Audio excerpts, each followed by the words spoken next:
Tell me your name. It's actually Trinae Prosser, but my stage name is Miz T. And how long have you been in comedy? About 10 years. 10 years? Okay. How did you get started? By accident. I used to MC a lot of programs and a lot of events, so I would tell those stories in between artists going off the stage and coming up the stage, to keep things rolling. And finally, one lady said, you know what? I haven't laughed that hard in so long. And I thought, you know what? I'm onto something. Maybe I need to put all of them on a CD because I have what to start with. So I just started with what I had, which was a Sunday school story. So I produced a CD project that was getting radio airplay in a lot of places in the United States. So people are hearing me before they get to meet me, which is always a good thing. Yeah. And so this is being my first conference, and this is something I've been working for the last 5 years. So I'm really excited that God has opened the door and is answering prayer. And so it's in a way I get to blog about it, encouraging people to hold on to their dreams no matter what. You keep pressing, you keep doing. And since I'm my own manager, marketer. Oh, yeah, so you got the work cut out for you. I got to do all that, plus work a full-time job. So it's like, okay, I got 2 full-time jobs, but one pays the bill. Tell me some of the places that you have actually performed I besides was just at being here. GMWA 2009, the Gospel Music Workshop. I did the Hatter's Tea, and there was over 500 ladies there. I did the Praise Break in St. Louis, Missouri, which was connected to the Dr. Bobby Jones tour. Okay.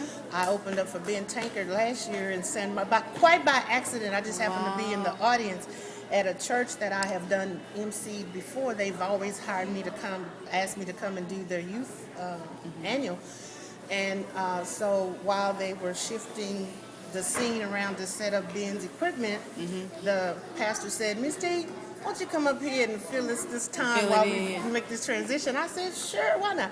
And here come Mr. Tankard come in himself sitting, so he heard and saw the whole thing, and I'm sitting there looking at him like, and he was just very comfortable, very accommodating.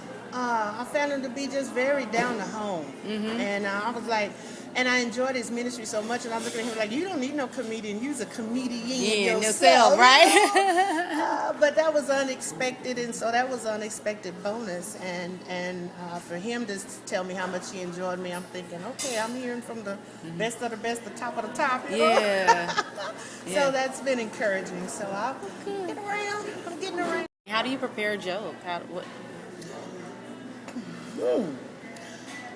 Well, I don't really prepare a joke, it just comes. A lot of times when I'm driving, the Holy Spirit talks to me.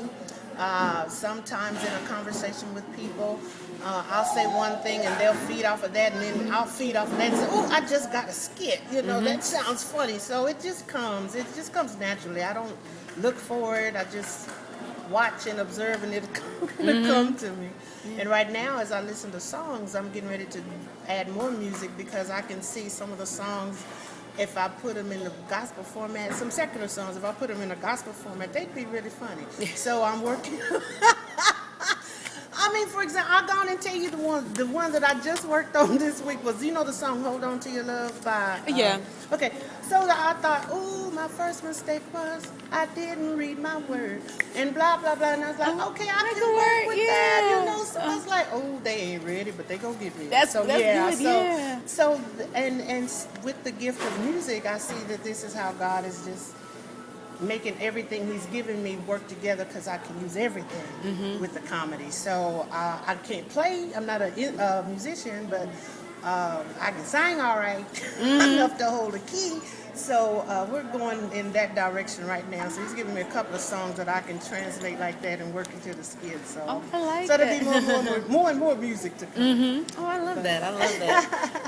And I guess, is there any advice you would have for anybody who saw what you did and would like to do it too? Well, I need to say, most of all, know what your gift is. Okay.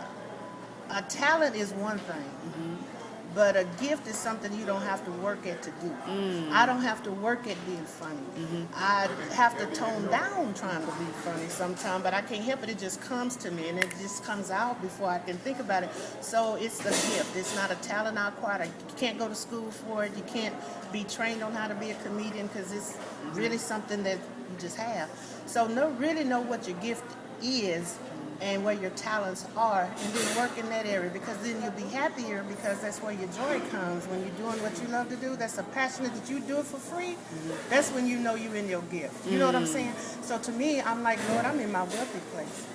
So to me, this is my wealthy place, because I get so much joy and I get so much energy, and y'all just gave me so much energy on Monday night. Y'all really You just are made me hilarious. cut up. Y'all just made me cut up.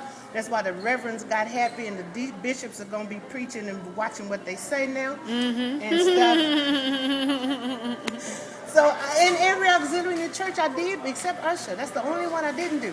Really? As a youth, yeah. So that was the only one I didn't do, was usher, because I taught Sunday school, I sang in the choir. But at the time, you didn't have much to put the youth to do. They didn't get to do junior deacons back then when I was coming up. Oh, I'm giving my age away. And so all you had was the choir and the usher board. That was it. So that was the only auxiliary I didn't do as a child, was usher. But I served on a lot of the other ones that came later. They came later, so. Okay, cool. And I guess the other thing is there anything else you'd like to add to this interview? Oh, I've enjoyed myself at the conference. And I'm glad that